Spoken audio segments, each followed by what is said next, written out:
Thank you for joining us for our Monday morning devotional. The month is hastily moving toward Christmas, and I think this year is going to be an exciting Christmas opportunity for the world because it moves us into a space of really learning to appreciate the real meaning of Christmas and what is really, really important for the holiday season. We're not going to be able to be as mobile in terms of moving around. And because of that, it's going to cause the world to take pause and to relax and to just enjoy the good things that God has granted to each one of us. Uh, as we reflect on life, as we reflect on just the overall goodness of God. So, what I've opted to do this week is talk for the entire week about stress and family stressors and how, if we're not careful, we will allow the holiday season, the Christmas season, to escape us without us really celebrating because we're so stressed out about the events that are going on around us. So today we will simply talk about just how do you define stress, and then uh, tomorrow we will talk about how do you detect stress within your own family system. On Wednesday, we will look at the various types of family stressors. And then on Thursday, we will talk about the impact of family stressors on not just your family, but believe it or not, how one family or one person within a family constellation responds to stress or the stressors. It's going to impact, unless we're careful, the entire family system. And then on Friday, we will expand on that from the impact to how do you properly manage stress. Let's start today by simply defining stress. Webster's dictionary defines stress as a force exerted when one body or parts of another body press on or presses on, pulls on, pushes against, or tends to compress or twist another body or parts of another body. Now, you say that's a lot of double talk. It will make sense in just a few seconds. Webster's dictionary goes on to say it's the intensity of the force exerted. So the intensity of the force exerted is measured in pounds per square inch, PSI. That's no different than if you own an automobile. Most of us know that automobile tires typically have how much air pressure recommended? 32 psi or 32 pounds per square inch. Many people go to the gas station They don't know what the PSI stands for, but they know they're supposed to put 32 pounds of pressure in their tires. And if it does not contain the 32, then many times people will panic and say that there may be something wrong with my car. When in fact, the only thing that is needed is just to add just a little bit more pressure to the tires. So the PSI is simply the pounds per square inch. And what we're talking about with pressure, even within a family system, is how much pressure can you tolerate? Now, there is no magic number.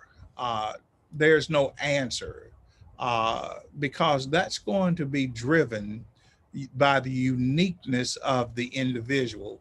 So, what one person is able to tolerate in terms of stress and stressors may not be the what the other person can tolerate. And I think that's very, very important for every person to keep in mind. Uh, just because an automobile tire is recommended 32 psi, it can run either underinflated, and also you can drive overinflated tires. Uh, you can put too much air in a tire, 35 pounds, uh, 40 pounds, and the tire still won't blow up, but it will not run as smoothly. I have ran my car, I mean, this year, when the little air pressure gauge comes on, uh, if it's raining outside and if it's cold, cold, cold outside, I'll take a physical look at the tire. And if it doesn't look like it's real flat, and if I don't have a coat in the car or an umbrella in the car, chances are highly probable that I am not going to get out and go put air in that tire, although it's underinflated, because, my eyeball guess is, oh, it's probably got 30 pounds of pressure. Or if it's got 28 pounds of pressure, and I don't see it leaking or can't hear it leaking, I think I can run on it another day. And that's how we are with stress. Different people can handle different levels of stress. Now, let's move from just the general dictionary definition to a more clinical definition of stress. This is from the Unified Medical Language System. Uh, its definition of stress is a biological noxious response to demanding and unpleasant stimulus conditions. Okay.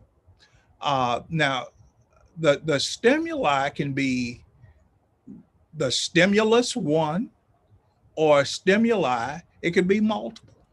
It just depends on what's going on.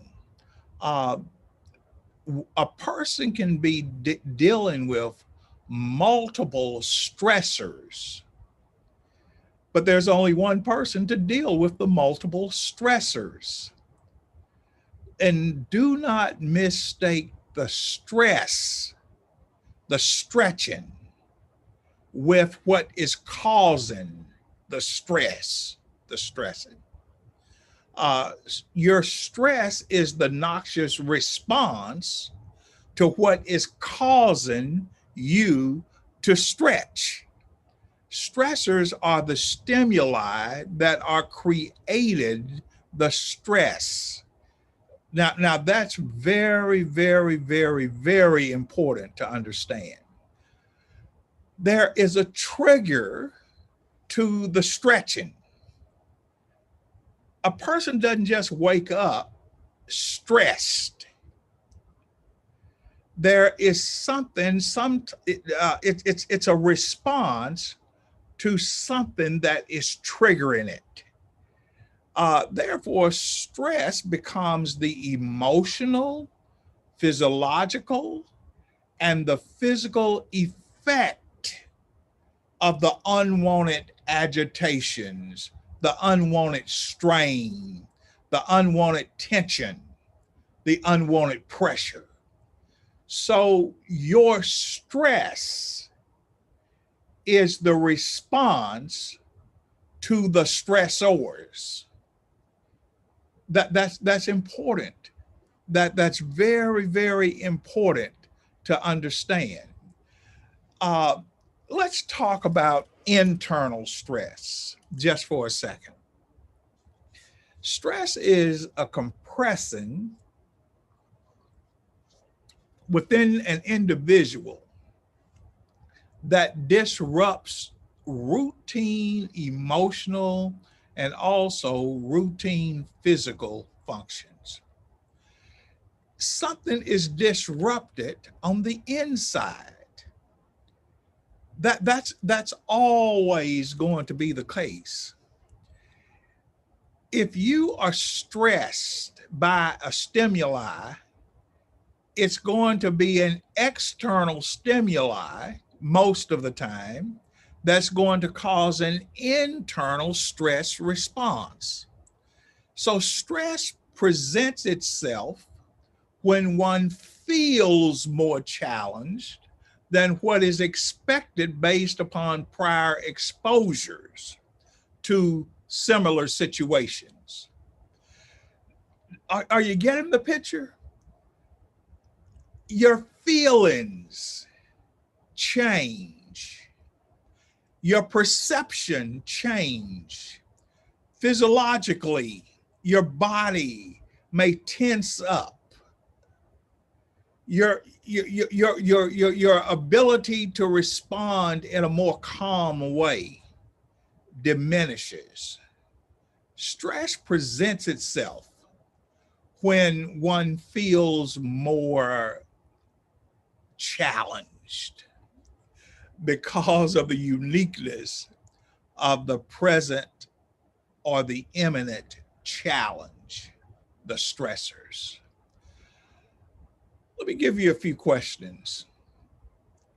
How do you feel right now about working every day from home and children are there that you've got to homeschool? That's a serious question. How do you feel right now? See, that's going to impact your internal feelings based on what's going on around you. Working from home, the children are home. How do you feel about not being able to freely travel and have just your own friends over when you want to, without worrying about anything? How do you feel about not being able to just say, I'm just going to get on the phone? Well, people don't get on the phone anymore, but I'm going to send out an instant message, or I'm going to send out a text message, or I'm going to send an email, and I'm just going to invite people to meet me out at the park or meet me at the restaurant. How do you feel about not being able to just quickly do that? That's impacting your internal based on what's going on external.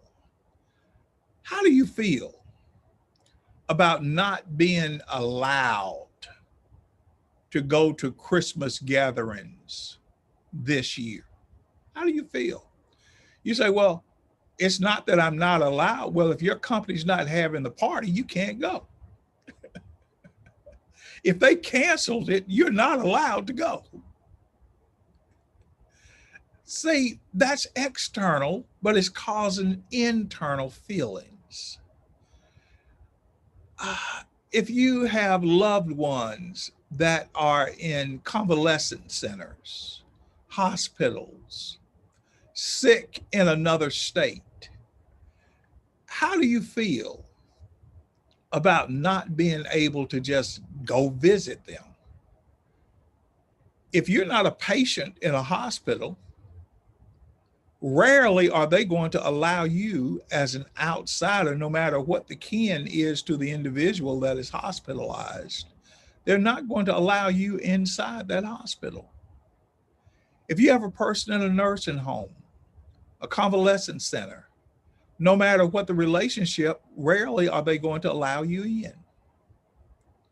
So what type of feelings are you experiencing because of that? Well, no matter what your internal response is being, your internal response is really being driven this year, for the most part, by one common stressor. You know what that stressor is? The COVID-19 pandemic. The whole world, not just you, not just me, are experiencing something that this world in our lifetime has never experienced at this magnitude, especially around a time of the year. Christmas, Thanksgiving just passed, New Year's coming up. So we are all being impacted by a common external stressor. It's COVID-19. But that one common external stressor may cause each one of us individually, independent of one another, to experience various types of internal stress. And that's going to be driven by the individual. What stresses you to what level, and how you respond to it and how your neighbor respond to it are two different things. And that's why I think it's important for us this week to spend time talking about the stress and the stressors, especially in this year of COVID-19. In 2 Corinthians chapter 1, verse number 8, listen at what the Apostle Paul will write to the Corinthian Christians. For we would not, brethren, have you ignorant of our, that King James translation, trouble, is really better translated pressure. So Paul says, we don't want you to be unaware of our pressure, which came to us in Asia, that we were pressed, we were pushed on from an external source. You see that? Pressure, pushing from an external source, and it pushed us out of measure, above strength, in so much that we despaired. What does that term mean? Paul says we were at a loss. We were destitute, even of life itself. In other words, this thing hit us so hard.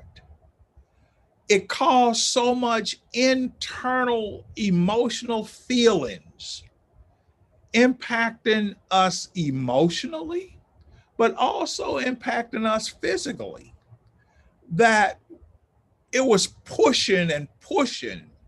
And we were at a loss. Like, when is this going to stop?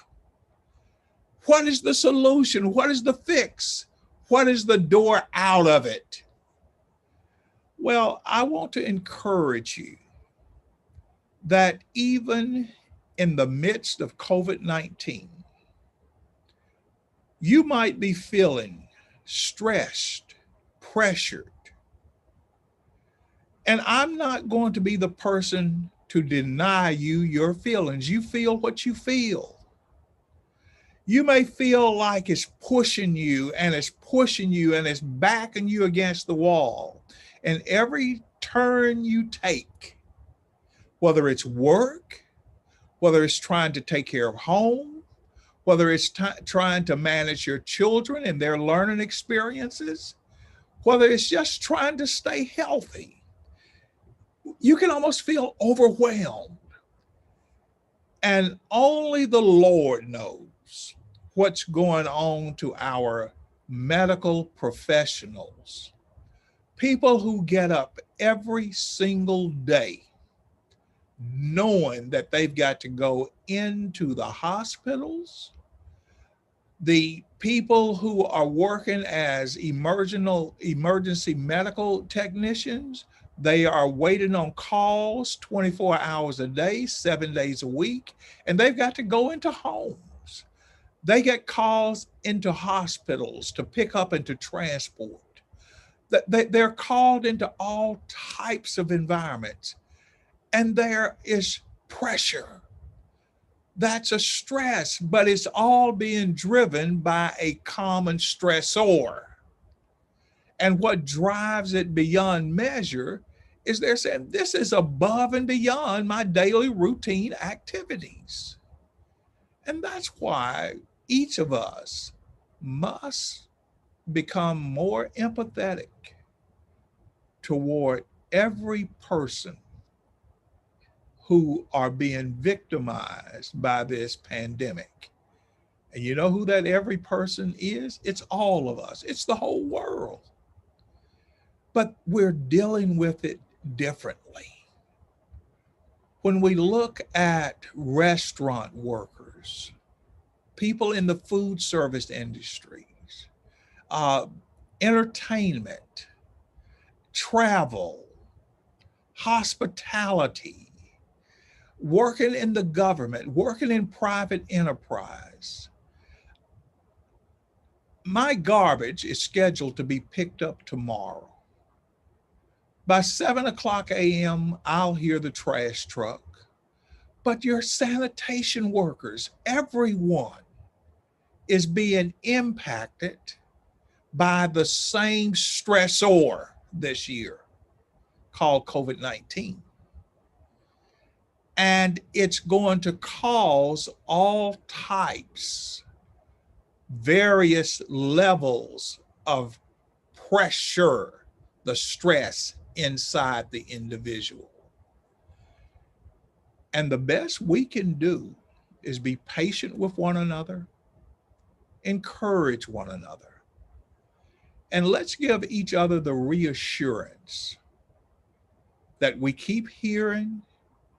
And I think we need to start believing that help truly is on the way. Well, help is on the way to get rid of the stressor.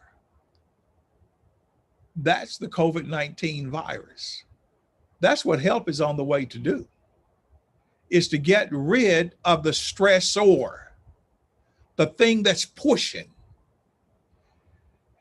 And if the vaccine gets rid of the stressor, then guess what by default is supposed to happen?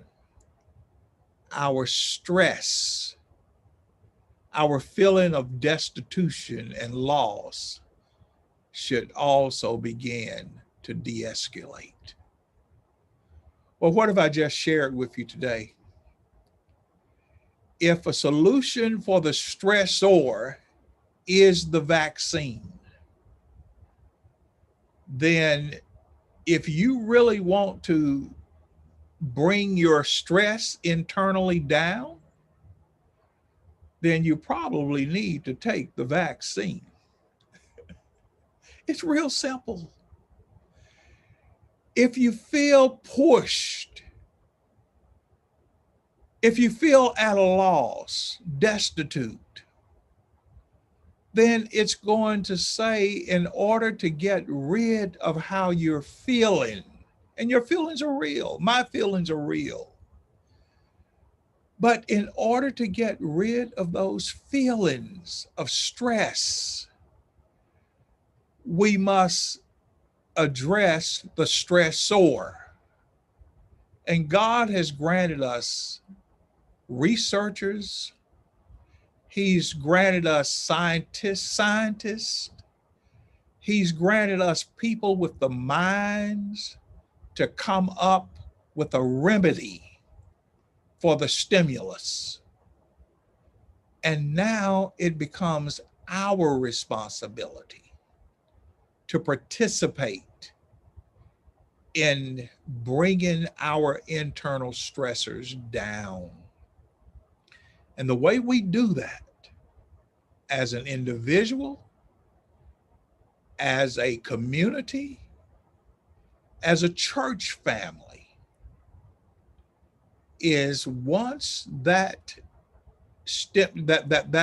drug is green lighted, then we must participate if we want to bring down our own internal stress.